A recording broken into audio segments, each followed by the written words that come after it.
Ես չեմ ուզում, որ Հայաստանը ղեկավարի մի մարդ, որը իր կնոջը տարել է Ամերիկայի Միացյալ Նահանգներ, որ այնտեղ ծննդաբերի երեխաները Ամերիկայի քաղաքացի լինեն, կամ որի երեխաները մինչև չափահաս դառնալը դարել են այլ երկրի քաղաքացի։ Եթե քո զավակը չափահաս դառնալուց հետո է դարել այլ երկրի քաղաքացի, իսկ դու որոշել ես մնալ Հայաստանում, ես քո հետ խնդիր չունեմ, դա քո որակավորումը չի գցում։ Եթե դու սիրահարվել ես, ամուսնացել ես այլ երկրի քաղաքացու հետ, եւ քո կինը կամ ամուսինը դարել է Հայաստանի քաղաքացի, թեկուզ պահպանելով իր հայրենի երկրի քաղաքացիությունը, ես էլի քո հետ խնդիր չունեմ։ Ես խնդիր չունեմ բնականաբար այն մարդկանց հետ, որոնք էթնիկ հայեր չեն, բայց ծնվել են Հայաստանում, Հայաստանի քաղաքացի են, եզդի են, մալական են, քուրդ են, հույն են, տարբերություն չկա, այդ բոլոր մարդիկ ինձ համար հայ են։ Բայց եթե դու քո կնոջը տարել ես Ամերիկա, որ ծննդաբերի Ամերիկային, որ քո երեխաները դառնան Ամերիկայի քաղաքացի, թեկուզ լինելով նաև Հայաստանի քաղաքացի,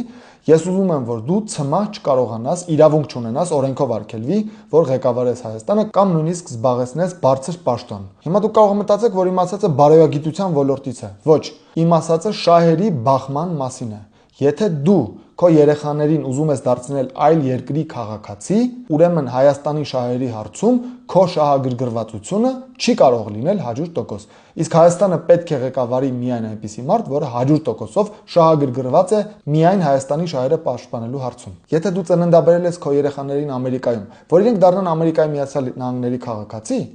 դու շահագրգռություն չունես, որ Հայաստանը դառնա լավ երկիր, որտեղ քո երեխաները արդեն լավ երկրի քաղաքացի են, քո պատկերացմամբ։ Դու շահագրգռություն չունես, օրինակ Հայաստանում զարգացնելու բժշկությունը, որ քո դուստրերը ծննդաբերեն Հայաստանում, որովհետև քո դուստրերը կարող են նույնպես ծննդաբերել Ամերիկայի Միացյալ Նահանգներում։ Դու շահագրգռություն չունես, որ պատերազմ չլինի, որովհետև քո որդիները զոհվելու վտանգի տակ չեն։ Դու շահագրգռություն չունես, որ այլ երկրների հետ Հայաստանը ունենա